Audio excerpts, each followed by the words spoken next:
السلام علیکم ورحمت الله وبرکاتو. هیله ده چې روغ او جوړ به وئ او د صحت کلي به په تن وي. نن موږ راغلي یو تاسو ته درس وړاندې کړو. لکه څنګه چې په ریاضي کې په تېرو درسونو کې تاسو ته ما جمع عملیه او د منفي عملیه وویله او نن راغلي یو چې د هغې دواړو عملیو مثالونه تاسو ته وړاندې کړو. نن ورځ پکې بېلابېل مثالونه حلوو او تاسو ته وړاندې کوو. راځو لومړی د جمع مثالونه حلوو. لومړی راځو اسانه مثالونو ته چې یو خانیزه جمع وي دغې ته راځو حلوو. مثلا اوته جمع دوه دا جمع کوو. جمع سوال دی. یو خانیزه جمع ده. یو خانیزه جمع چې کله وي نو یوې د یوې څخه خپل جمع کوو. نوره مرتبې خو لري نه. اته جمع دوه مساوي کېږي لاس. دا سوال حلو. یا بل حل کوه. مثلا اوه جمع دوه. اوه جمع دوه حلو. یو خانیز جمع ده. اوه جمع دوه مساوي کېږي 9. دا یو خانیزه جمع. راځو لږ څه سوالونه مشکلوو. مثلا 12 جمع 4. 12 جمع 4. هر وخت تاسو کله د جمع سوال لیکئ یویز به د یویز لاندې لیکئ، لسیز به د لسیز لاندې لیکئ، سیریز به د سیریز لاندې لیکئ. هر وخت چې باید تاسو پام وي. اوس مثلا 12 جمع 4 سوال زه حلوم. 4 لاندې چې ده فقط حل 4 ده. نو 4 چې وي دلته د پاس د 12 کې د 2 لاندې لیکم ځکه چې دا یویز خانه ده. نو یویز باید یویز لاندې ولیکل شي. 2 جمع 4 مساوي کېږي 6. دلته په لسیز کې یو ده، په لاندې لسیز صفر نشته. یو خپل راکوزوو. ځواب یې کېږي 14. بل حلوو. لاس جمع 14. لاس جمع 14. دا سوال حلوو. یویز مو د یویز لاندې ولیکلو، لسیز مو د لسیز لاندې ولیکلو. دواړه دوخانیز دي. اوس حلوو. 0 جمع 3 مساوي کېږي 3. 1 جمع 1 مساوي کېږي 2. نو لاس جمع 14 مساوي کېږي څو؟ 20. یا بل ته راځو. 200 لاس جمع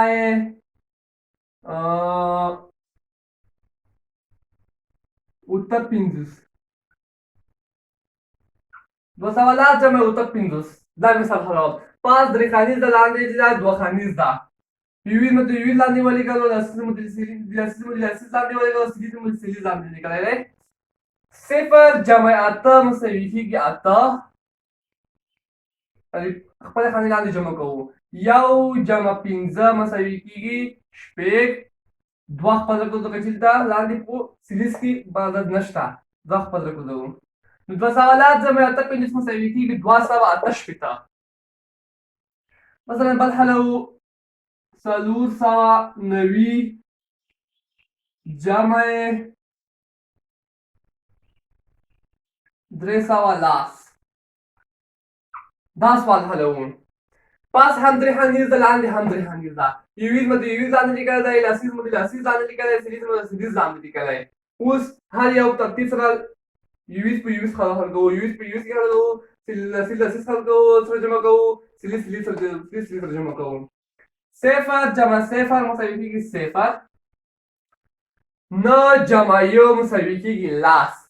لاس کېږي. دلته به موږ اوس پوره لاس نه لیکو. دا ډول پوره لاس موږ دا د پوره لاس به نه لیکئ. دا غلطېږي ځکه دلته شاته خانې پاتې دي، نور عددونه پاتې دي. که چېرته دغه اخري عدد اخري ده 9 یو شاته اخري عدد به نور عددونه نه وه، بیا موږ پوره لاس لیکل.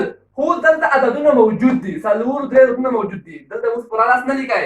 دلته وو یوازې خالي صفر ولیکئ صفر یو به حاصل وګرځوئ ورته یو حاصل ورته ګرځوو اوس به دا دوه سره جمع کړئ څلور جمع درې مساوي کېږي اووه اووه ته به اوس دا یو حاصل ور جمع کړئ اووه جمع یو مساوي کېږي اته نو څلور سوه نوي جمع درې سوه لس مساوي کېږي اته سوه سره مساوي کېږي یا مثلا بس سوال دی نه سوه دېرش جمع یو سل پنځوس بل سوال دی حلوو یې دواړه درې خانیز دي صفر جمع صفر مساوي کېږي صفر پنځه جمع درې مساوي کېږي اته اوس وګورئ نه جمع یو مساوي کېږي لاس دلته اوس لاس موږ پوره لیکو ځکه چې د دې شاته نور عددونه نشته لکه دلته چې لاس په منځ کې راغلل موږ یوازې صفر ولیکلو د دې لپاره چې شاته نور عددونه موجود وو خو دلته شاته نور عددونه نشته یوازې لاس راځي دلته موږ اوس لس پوره لیکو لکه چې نو جمع یو مساوي کېږي لاس دلته به لس پوره ولیکئ نو نه سوه دېرش جمع یو سل پنځوس مساوي کېږي یو زر اتیا نور مثالونه مثلا دوه زره پنځه سوه شپېته جمع یې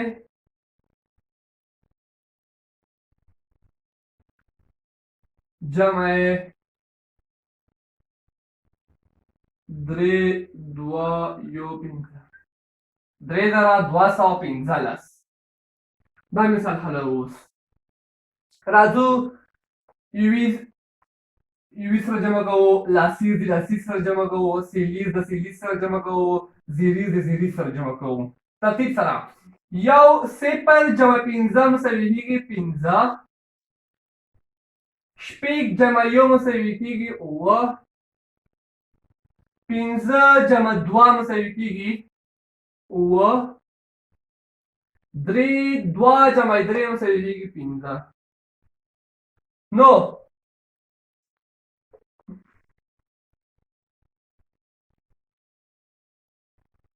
دوه زره پنځه سوه شپېته جمع درې زره دوه سوه پنځلس چې کله سره جمع کړو ځواب یې راځي پنځه زره اوه سوه پنځه اویا یا مثلا ځینې خلک دا ډول سوالونه کوي مثلا درته ولیکي چې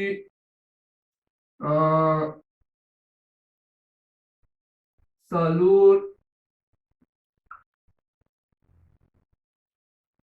زره دوه سوه اته شپېته جمع یې جمع درته یو کوچنی درته وښیي مثلا جمع یې څلور شپېته خو دی درته ولیکي دی درته څلور شپېته دلته ولیکي داسې کې درته ولیکي دا خلکه دې ته باید پام وي لکه ما په هر سوال کې ووې چې باید یویز د یویز لاندې ولیکل شي لاسیز د لاسیز لاندې ولیکل شي سیلیز د سیلیز لاندې ولیکل شي زیریز د زیریز لاندې ولیکل شي داسې ټول باید مسلسل مطابق سره ولیکل شي خو دلته چې کله موږ ته دوی دا ډول سوال ولیکو دوی کوشش کوي چې موږ غلط کړي په سوال کې خو تاسو باید ډېر دقیق وئ څه باید ورته پام وي لکه څلور زره دوه سوه اته شپېته جمع څلور شپېته چې موږ ته کله وښیل موږ یې څلور شپېته په دلته ولیکل تاسو باید دې ته پام وي ځکه چې څلور شپېته دی باید په یوې لسیز کې لیکل شوي وه خو دی دلته سیلیز او زیریز کې لیکلي دي سیلیز او زیریز کې لیکل دي دا به تاسو څه کوئ تاسو جمع کوئ چې مثلا شپږ اته شپږ لس دا به نه کوئ دا غلط دی دا بالکل سلو کې غلط دی تاسو به ورته سموئ تاسو به ورته ووایئ مثلا څلور زره دوه سوه اتیا جمع یې تاسو به ورته ووایئ څلور شپېته تا په سیلیز او زیریز کې لیکلي دي دا باید یویز د یویز لاندې ولیکل شي سیلیز د سیلیز لاندې ولیکل شي او زیریز د زیریز لاندې ولیکل شي تاسو به څلور شپېته دې ځای ته راوړئ اوس به یې ورته جمع کوئ صفر جمع څلور مساوي کېږي څلور اته جمع شپږ مساوي کېږي څوارلس اوس اته جمع شپږ مساوي کېږي څوارلس. څوارلس کې څلور ما ولیکل. اوس موږ څوارلس مکمل نه لیکو چې موږ ولیکو چې څوارلس. دا ډول نه، ځکه چې شاته عددونه موجود دي. یوازې څلور لیکو، یو حاصل ګرځوو ورته. درې لاندې اوس کوم عددونه نشته، د دوی ته حاصل ور جمع کوو. درې جمع یو دوه جمع یو مساوي کېږي درې. څلور خپل راکوزوو. نو دې ځواب دلته ځواب ده.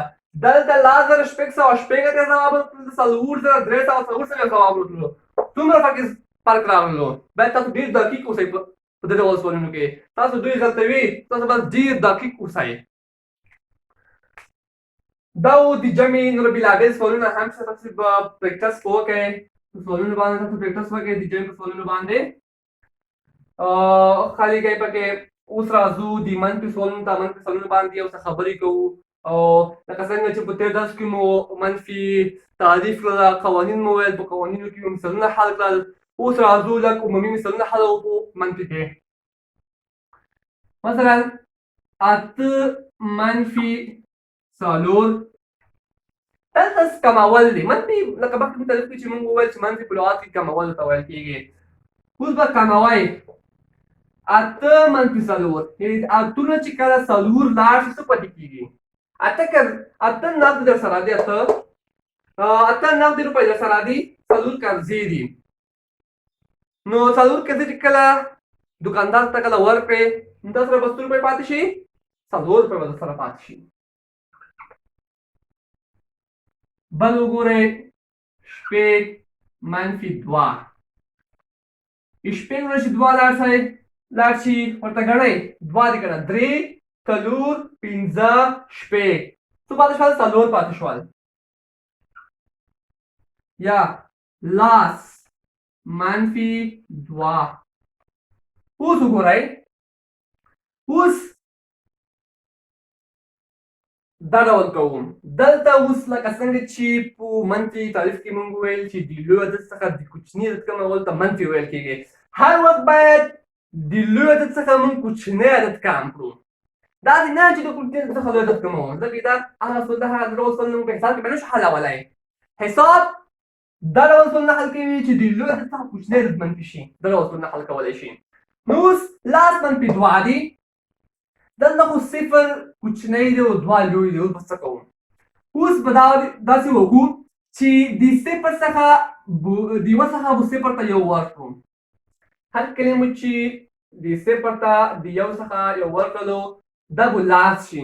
ورکوی به نه چې مثلا تاسو به جمع کړئ، دا یو شولو، ورجمع کوی به نه، په سم کې به ورسره لیکئ، خو ورسره لیکئ به یې هم نه، په ذهن کې به یې نیسئ چې مثلا دا لاس شول. اوس دا لاس شول. لاس نه چې دوه لاړ شي ورته وایي ګڼئ. دوه دي. درې څلور پنځه شپږ اووه اته نه لاس. څو پاتې شول؟ اته. اته پاتې کېږي. بل وګورئ. دولس جمع دولس منفي دوه. دولس نه دوه منفي کوو. د دوه نه چې دوه لاړ شي صفر. یو خپل راکوزوو، ځکه چې لاندې دویم عدد نشته، یو خنیز دی، یو خپل راکوزوو. نو دولس نه چې دوه لاړ شي لس پاتې کېږي. بل وګورئ. څوارلس منفي درې. څوارلس څخه درې منفي کوو. هر کله چې د څلور څخه چې درې لاړ شي یو دلته بل عدد نشته، نو یو خپل راکوزوو. نو د څوارلس څخه چې درې لاړ شي 11 پاتې کېږي. دلته اوس نور مثالونو ته راځو.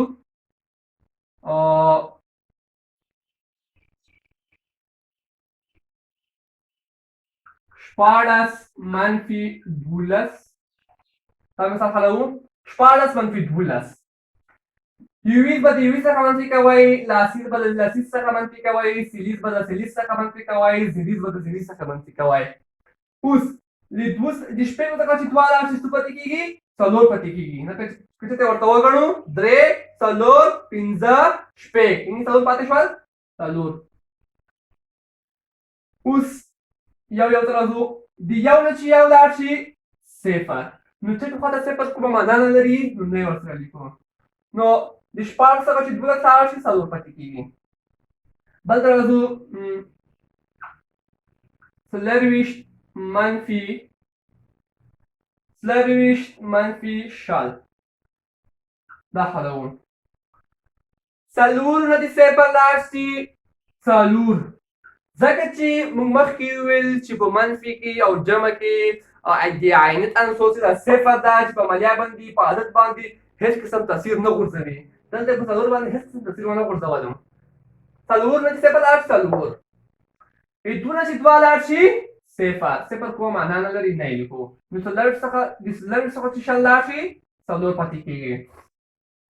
بل ته راځو 152 منفي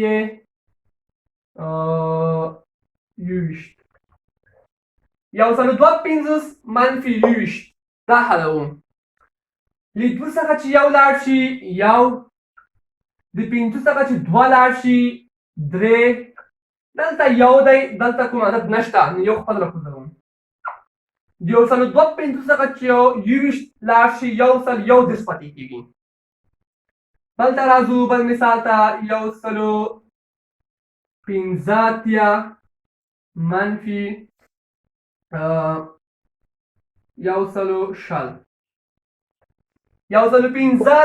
منفي 150 دا حلوم.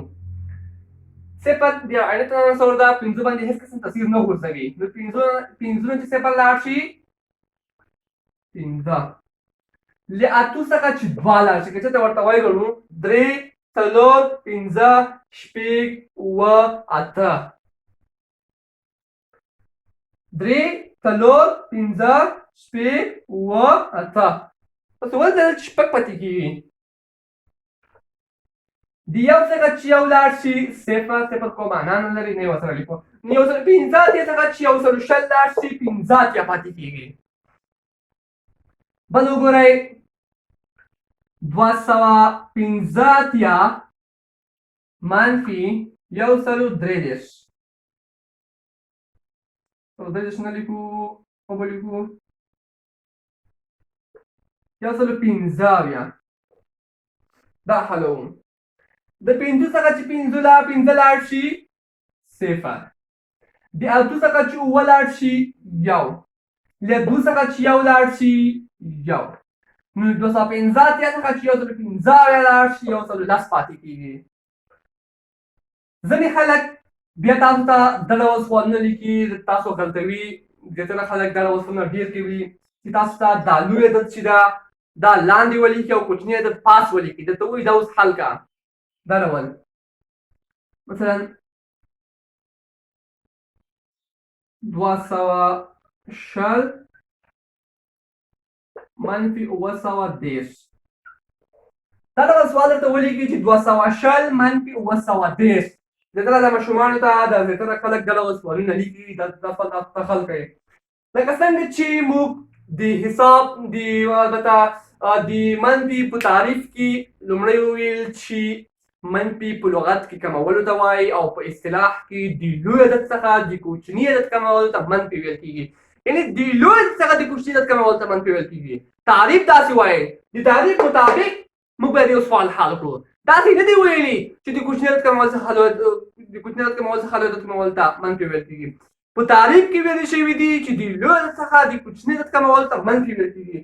نو دلته موږ نشو کولی چې د کوچني عدد څخه لوی عدد منفي کړو. موږ هیڅ کله نشو کولی. تعریف اجازه نه راکوي، قوانین اجازه نه راکوي چې دا سوال حل کړو.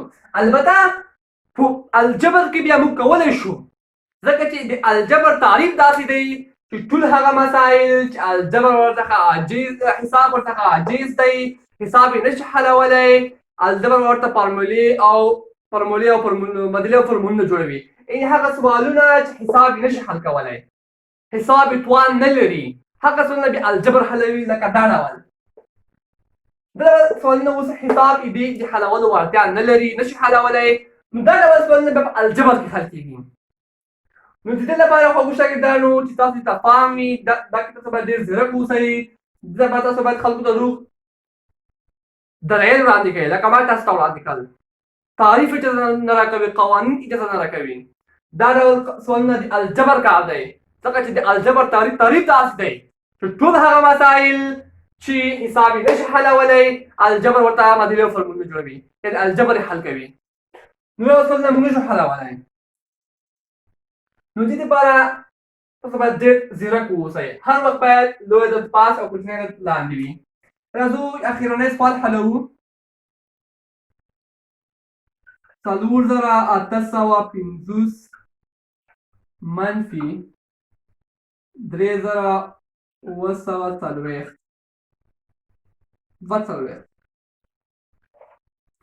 دا سوال دی دا حلوو 4850 منفي 3740 دلته اوس راځو یویز لسي سلیز چې دي په خپل ترتیب سره یو له بل څخه منفي کوو له صفر څخه 2 منفي کوو لکه څنګه چې صفر کوچنی دی او 2 لوی دی نه منفي کېږي نو د صفر ته د 5 څخه یو ورکوو کله مو چې یو ورکوو جمع کوئ بنا تاسو وایئ دا خو یو شو دا به ورسره وبلېږئ دا به لاس ول خو ورسره کوئ به هم نه یوازې په ذهن کې ورته نیسئ دا لاس ول لاس چې 2 لاړ شي 8 دلته اوس 15 نه دي پاتې دلته اوس 4 پاتې دي خو ټینګوئ به نه باید په ذهن کې تاسو ونیسئ د 4 پاتې ځکه چې د صفر ته مې یو ترې ور کړی و 4 نه د 4 لاړ شي صفر اتو نه چې 9 لاړ شي یو د 4 څخه چې 3 لاړ شي یو نو د 4850 منفي 3740 دا مساوي کېږي 1008 دا ډول نور ګڼ شمېر مثالونه هم حل کولی شو مثلا یو څو پروګرام پکې حل کړو 8982 منفي